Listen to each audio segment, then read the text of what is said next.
आज सिर्फ हमने या आपने नहीं बल्कि भारत ने अपना अनमोल रतन खो दिया।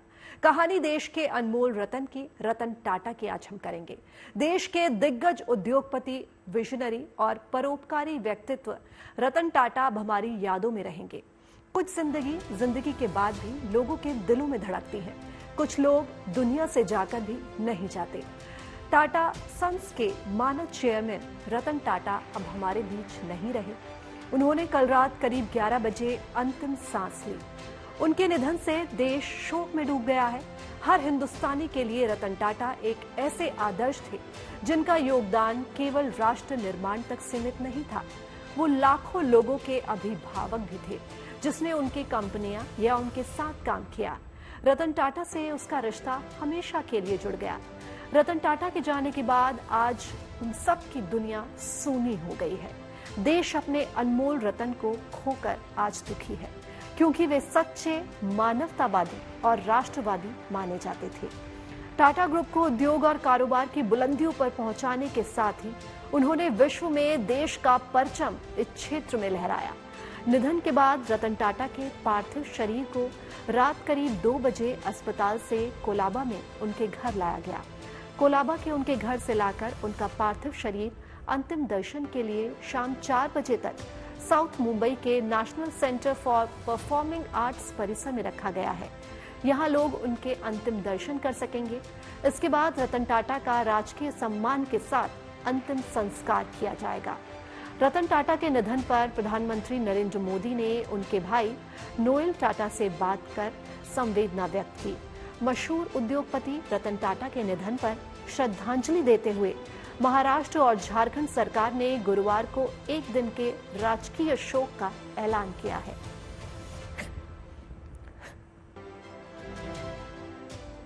रतन टाटा केवल भारत की धड़कन नहीं थे, बल्कि दुनिया ने उनके काम को सराहा था।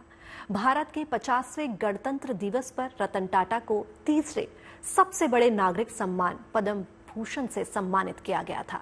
इसके बाद 26 जनवरी 2008 को उन्हें भारत के दूसरे सर्वोच्च नागरिक सम्मान पद्म विभूषण से सम्मानित किया गया।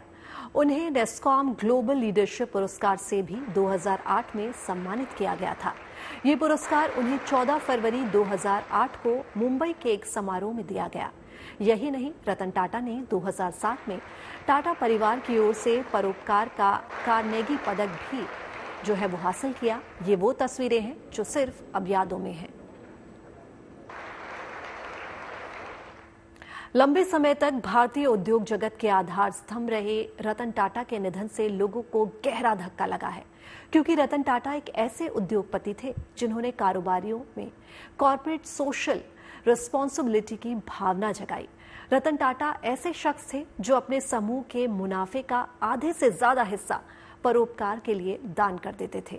हालांकि परोपकार के कामों का प्रचार प्रसार उन्हें कतई पसंद नहीं था। यही वजह है कि रतन टाटा के निधन से सबसे ज्यादा धक्का उन गरीब मजलूम लोगों को लगा है जो टाटा ट्रस्ट के माध्यम से लाभान्वित हो रहे हैं।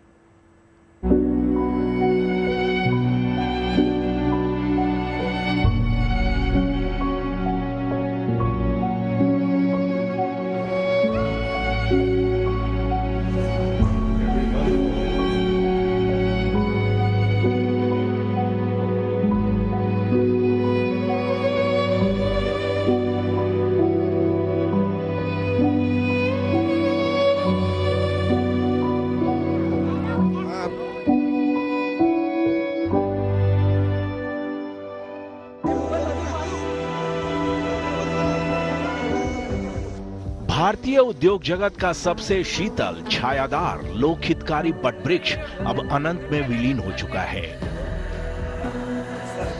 रतन टाटा के निधन से भारतीय उद्योग जगत को गहरा आघात लगा है, लेकिन मुफलिसी के मारे वो मजलूम आज खुद को अनाथ महसूस कर रहे हैं जो रतन टाटा की खामोश फराग दिली के साए में खुद को महफूज महसूस कर रहे थे। क्या आप यकीन करेंगे कि उद्योग जगत की मुनाफा वसूली की गलाकाट प्रतिस्पर्धा की अंधी दौड़ में रतन टाटा जैसा इंसान अपने समूह का 60% से ज्यादा मुनाफा परोपकार के कार्यों के लिए दान कर देता था। जी हाँ, जिस दौर में उद्योगपति मुनाफा कमाने के लिए तमाम नैतिक अनैतिक कामों से परहेज नहीं करते, उस दौर में रतन टाटा ने टाटा ट्रस्ट के जरिए गरीब, मजलूम, जरूरतमंद लोगों की हर चंद मदद का बीड़ा उठाया और शिक्षा, चिकित्सा से लेकर शोध और बुनियादी ढांचे के विकास के लिए अपने समूह के कुल मुनाफा का आधे से ज्यादा हिस्सा लोकहित में लगाने का फैसला किया। जिस प्रकार से उन्होंने देश के लिए और समाज के लिए काम किया है, उन्होंने केवल सफल उद्योग नहीं खड़े किए, एक विश्वासार्हता खड़ी की, एक ऐसा ब्रांड खड़ा किया जिसने हमारे देश को एक ग्लोबल इमेज दी और उसके साथ साथ अपनी संपत्ति को टाटा ट्रस्ट में विलीन करते हुए उन्होंने इस विश्वस्त व्यवस्था से, ट्रस्ट से जिस प्रकार के फिलेंथ्रोपिक काम उन्होंने किए हैं, चाहे वो शिक्षा के क्षेत्र में हो, चिकित्सा के क्षेत्र में हो, रिसर्च के क्षेत्र में हो, बुनियादी क्षेत्र में हो, समाज और देश के उपयोगी जो कार्य उन्होंने टाटा ट्रस्ट के माध्यम से किए हैं, मैं ऐसा मानता हूं कि जितने महत्वपूर्ण उनके उद्योग हैं उतने महत्वपूर्ण ये कार्य भी है। इसीलिए एक बहुत बड़े मन का व्यक्ति आज हमारे बीच से चला गया है। देश के लिए ये बहुत बड़ा नुकसान है। अजीब इत्तेफाक ये है कि बड़े औद्योगिक घराने के महफूज साए में पैदा होने के बाद भी रतन टाटा बचपन में ही अनाथ कर दिए गए। रतन टाटा जब महज 10 साल के थे तो इनके माता पिता नवल टाटा और सुनी कमिश्नरिएट ने अलग होने का फैसला कर लिया और रतन टाटा को जैन पेटिट पारसी अनाथालय में डाल दिया गया। अपने पोते के अनाथ आश्रम में होने की खबर जब रतन टाटा की दादी नवाजबाई टाटा को लगी तो उनका मन कराह उठा और उन्होंने फैसला किया कि उनके रहते उनका पौत्र अनाथ आश्रम में नहीं पलेगा। दादी नवाजबाई रतन को अपने साथ ले आई और उनका पूरे नाजों से पालन पोषण किया। हालांकि अनाथ आश्रम में बिताए अपने नामाकुल दिनों की याद रतन टाटा के दिलो दिमाग में हमेशा के लिए जज्ब हो गई और जब ईश्वर ने उन्हें मौका दिया तो देश के हर जरूरतमंद की मदद के लिए उन्होंने अपने खजाने का मुंह खोल दिया। सचमुच रतन टाटा भारत के एक अनमोल रतन थे और उनके जाने से न सिर्फ उद्योग जगत बल्कि सियासत, शिक्षा, धर्म, विज्ञान और संस्कृति के क्षेत्र से जुड़े लोगों को गहरा सदमा पहुंचा है। एक अनमोल रत्न कहते हैं, वो रहा नहीं। ये भारत का कोहिनूर, हरपला भारत का कोहिनूर रहा नहीं, हमसे बिछड़ गया है, ऐसा मैं कहूंगा। और रतन टाटा जी हमारे में नहीं रहे, ये बहुत ही वेदनादायी दुखद घटना है हमारे लिए, पूरे देश के लिए। पूरे देश का एक अभिमान था, हमारे महाराष्ट्र का भी अभिमान था। 28 दिसंबर 1937 को नवल और सोनू टाटा के घर जन्मे रतन टाटा साल 1962 में बतौर असिस्टेंट टाटा समूह से जुड़े थे। साल 1991 में उन्होंने जेआरडी टाटा से टाटा सन्स और टाटा ट्रस्ट के चेयरमैन पद का उत्तराधिकार हासिल किया। एक बेमिसाल संवेदनशील इंसान होने के साथ ही रतन टाटा एक बेहतरीन प्रोफेशनल भी थे। यही वजह है कि टाटा समूह का नेतृत्व हाथ में लेने के बाद समूह का मुनाफा तेजी से बढ़ने लगा। रतन टाटा 1991 से 2012 तक लगातार टाटा समूह के चेयरमैन बने रहे और इन 21 सालों में टाटा ग्रुप का मुनाफा 50 गुना से ज्यादा बढ़ गया। अपने वतन से रतन टाटा को बेपनाह मोहब्बत थी।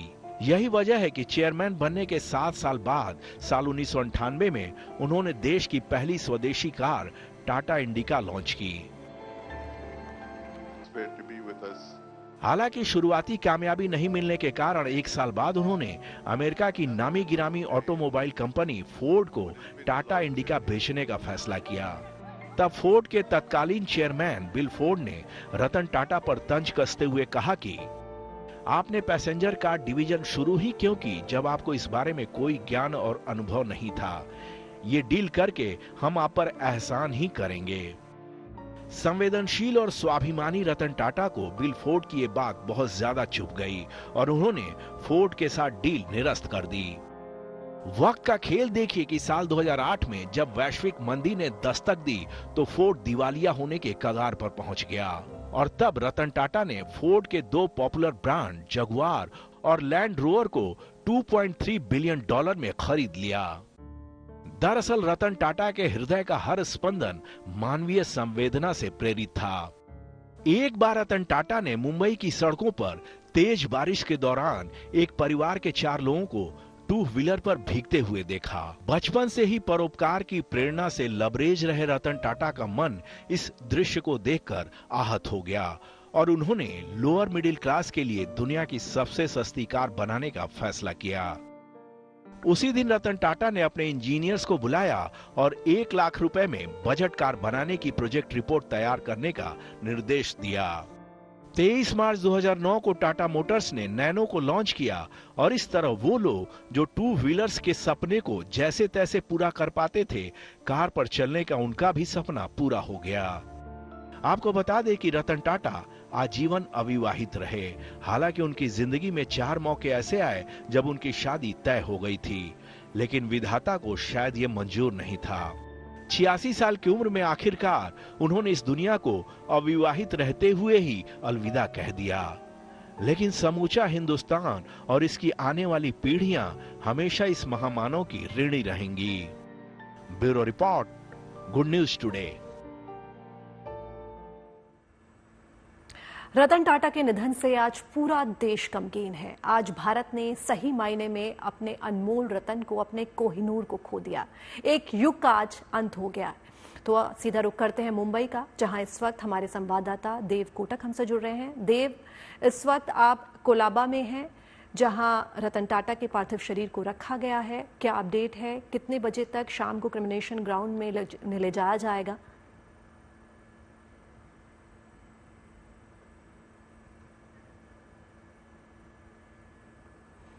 तो ये तस्वीरें सीधे मुंबई से आप देख सकते हैं कि अंतिम दर्शन के लिए लोग जो है यहाँ पहुँच रहे हैं। रतन टाटा के पार्थिव शरीर को यहाँ रखा गया है और भारी मात्रा में लोग यहाँ पहुँच रहे हैं उनके अंतिम दर्शन के लिए। महाराष्ट्र की ये तस्वीर मुंबई की आप देखिए, कितने लोग अब तक पहुँच चुके हैं रतन टाटा के अंतिम दर्शन के लिए, उनको आखिरी विदाई देने के लिए। तो एक युग का आज अंत हुआ है। राजकीय सम्मान से उनको विदाई दी जाएगी और इस वक्त की ये तस्वीरें, जब रतन टाटा को आज के बाद लोग सिर्फ अपनी यादों में ही याद रख पाएंगे। तो आज हर एक की आंख जो है वो आंसुओं से भरी हुई है, लोग गमगीन हैं। रतन टाटा के परोपकार भरी जिंदगी जो है वो लगातार अभी तक रही है। लोग उन्हें उनके परोपकार के लिए जानते हैं, उनके डाउन टू अर्थ नेचर के लिए उनको जाना जाता है और भारत ने आज सही मायने में अपने अनमोल रतन को, अपने कोहिनूर को खो दिया है। तो 86 साल की उम्र में रतन टाटा ने ब्रीच कैंडी हॉस्पिटल में कल रात आखिरी सांस ली और रतन टाटा को श्रद्धांजलि जो है आज लोग दे रहे हैं। प्रधानमंत्री मोदी ने एक्स पर शेयर करते हुए रतन टाटा को श्रद्धांजलि दी। तो एक व्यक्ति जिसने अनेक लोगों को प्रेरणा दी, उनको संबल बनाया। आभार रतन टाटा सर, आप हमें बहुत याद आएंगे। तुम्हारे संवाददाता देव कोटक जो हैं वो हमसे जुड़ रहे हैं। देव, इस वक्त आप कहां पर मौजूद हैं और कितने लोग हैं जो अब तक श्रद्धांजलि के वहां पहुंच चुके हैं और क्रिमिनेशन का समय क्या है? जी, अगर मैं आपको यहाँ का नजरिया दिखा दूं और मैं कैमरामैन महेश को कहूंगा तो आपको अंदाजा लग जाएगा। वहाँ पर वो एक लंबी लाइन है और सब एक के बाद एक जाके ये लाइन जो है वो कतार बढ़ती ही जा रही है। अभी तक यहाँ पर 5000 से अधिक लोग आ गए हैं। इसमें ज्यादातर टाटा ग्रुप के अलग अलग जो कंपनीज है, टाटा मोटर्स है, टाटा पावर है, उनके सब एम्प्लॉयज़ है, ज़्यादा से ज़्यादा लोग। अगर आप यहाँ पर देखेंगे तो हम एनसीपीए में मौजूद है, जो कि टाटा ग्रुप के द्वारा ही ओन्ड है। यहाँ पर जो लॉन है वहाँ पर उनकी बॉडी को एक ग्लास के कैस्केट में रखा गया है। उनके पार्थिव को लोगों के लिए अगर आखिरी बार उनको विदाई देनी हो या अलविदा कहना हो तो उसी के लिए ये जो प्रोग्राम है ऑर्गेनाइज किया है। यहाँ पर काफ़ी सारे बड़े नामचीन लोग भी आ चुके हैं, जैसे सुहेल सेठ है, गौतम सिंघानिया है, और इस शहर के जो बड़े बड़े उद्योगपति हैं वो लोग भी आ रहे हैं। कल रात को मुकेश अंबानी ब्रीच कैंडी अस्पताल आए थे। यहाँ पर तकरीबन 3:30 बजे तक उनके पार्थिव को रखा जाएगा और हम अपेक्षा करते हैं कि 2.5 से 3 लाख लोग की आने की आशंका लग रही है। और इसके बाद जो 4 बजे के बाद वर्ली क्रीमेटोरियम में, इलेक्ट्रिक क्रीमेटोरियम में, जहां उनके शव को ले जाया जाएगा फाइनल राइट्स जिसे कहते हैं या अंतिम विदाई के लिए, तो वहां पर भी बहुत लोग आने की संभावना है। ऐसा बताया जा रहा है कि गृह मंत्री अमित शाह जी भी वहां पर वर्ली सीधा डायरेक्टली मौजूद होंगे। और कहीं ना कहीं आपको नजरिया देख के लग रहा होगा और समझ में आ भी रहा होगा कि लोगों के दिलों में उनके प्रति कितना प्रेम था। उन्होंने भारत की इकोनॉमी के लिए या जीडीपी के लिए भी बहुत किया है, बहुत रोजगार दिया है लोगों को। तो कहीं ना कहीं उनकी कहानी बहुत ही प्रेरणादायक है। बिल्कुल देव, आप एकदम सही कह रहे हैं। उनकी जो कहानी है वो प्रेरणादायक है। उनका जीवन जो है सिर्फ और सिर्फ परोपकार जो है, सिर्फ परोपकार ही, लोगों की अच्छाई में ही बीता है। और क्योंकि वो पद्म विभूषण थे, उन्हें सम्मानित किया गया था, पद्म भूषण से उनको सम्मानित किया गया था, पद्म विभूषण से वो सम्मानित थे। तो जो उनकी विदाई है, जो अंतिम विदाई है, वो राजकीय सम्मान के साथ उनको विदा किया जाएगा। अंतिम विदाई जो होगी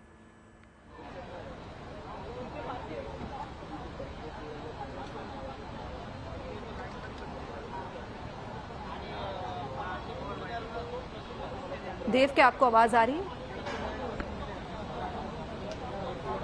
जैसा कि आपने बताया कि 3:30 बजे तक जो है राजकीय जी राजकीय सम्मान की आप बात कर रहे थे, तो सुबह में भी उनको स्टेट ऑनर्स दिए गए। 21 तोपों की सलामी या जिसे गन सल्यूट कहते हैं वो भी था। और मुंबई पुलिस का जो बैंड होता है, अक्सर ऐसे दिनों में जो कोई पर्सनालिटी गुजर जाती है तो उनके लिए मुंबई पुलिस का जो ये प्रसिद्ध और मशहूर बैंड होता है वो भी मौजूद था उनके कोलाबा के निवास पर, जो उनका घर है वहां पर, ऑफिशियल रेजिडेंस रतन टाटा का। लेकिन वहां से उनके शव को यहाँ पर लाया गया। और फिर से एक और बार अगर आप यहाँ का रुख कर लेंगे तो आपको अंदाजा लग जाएगा। और एक जो है कतार जो है, लोग उनके पार्थिव को फाइनल रिस्पेक्ट देने आ रहे हैं, वो कतार बढ़ते ही जा रही है, रुकने का नाम नहीं ले रहे हैं। इसीलिए कहीं ना कहीं टाटा सन्स और टाटा ग्रुप के लोगों ने सोचा कि सुबह के 10:30 बजे से 3:30 बजे तक का समय भी कुछ लोगों के लिए कम पड़ता है, क्योंकि लोग बहुत बहुत दूर डिस्टेंस से भी आ रहे हैं। कुछ लोग हाफ डे की छुट्टी लेकर आ रहे हैं, या कुछ लोग आज थोड़ा ओवर टाइम करेंगे। लेकिन यहाँ पर आए हैं काफी लोग चर्च गेट और वीटी स्टेशन उतर कर भी यहाँ नरीमन पॉइंट एरिया में जहाँ एनसीपीए मौजूद है वहाँ पर आए हैं। पुलिस की डिप्लॉयमेंट की बात करें तो ढेर सारे पुलिसकर्मी भी तैनात कर दिए गए हैं। वर्ली में भी जहाँ इलेक्ट्रिक क्रेमेटोरियम है वहाँ पर सारी अरेंजमेंट्स की गई है। वर्ली क्रेमेटोरियम एक ऐसा वेन्यू है जहाँ पर साइरस मिस्त्री, जो पूर्व टाटा ग्रुप के चेयरमैन थे जिनकी एक्सीडेंट में मृत्यु हुई थी, उनके शव को भी वहाँ ले जाया गया था अंतिम विदाई या फाइनल राइट्स के लिए। तो कहीं ना कहीं जैसे कि मैंने पहले भी कहा था कि उन्हें जानवरों से बेइंतहा लगाम और मोहब्बत थी, कहीं ना कहीं ये दर्शाया गया है। उनकी सादगी या सिंप्लिसिटी की बात करें तो कुछ महीनों पहले एक वीडियो वायरल हुआ था जिसमें देखने मिला कि रतन टाटा, जिसने जैगुआर, लैंड रोवर और रेंज रोवर की जैसी बड़ी बड़ी कंपनियों को टेक ओवर किया है और खरीद भी लिया है, वो खुद एक टाटा नैनो से उतर कर आ रहे हैं उनके एग्जीक्यूटिव असिस्टेंट शांतनु नायडू के साथ।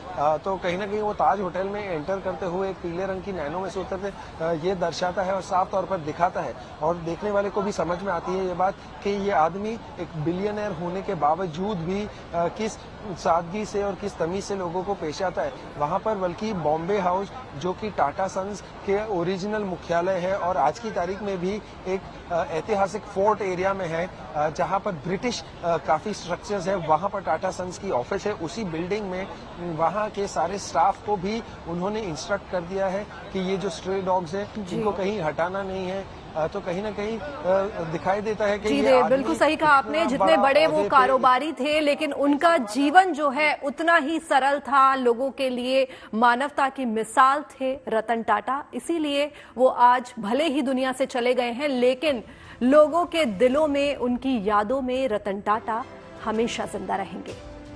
बहुत बहुत शुक्रिया देव आपका इस तमाम जानकारी के लिए। और यहां रुक रहे हैं एक छोटे से ब्रेक के लिए, जल्द हाजिर होते हैं, लेकिन आप बने रहिएगा गुड न्यूज टुडे पर।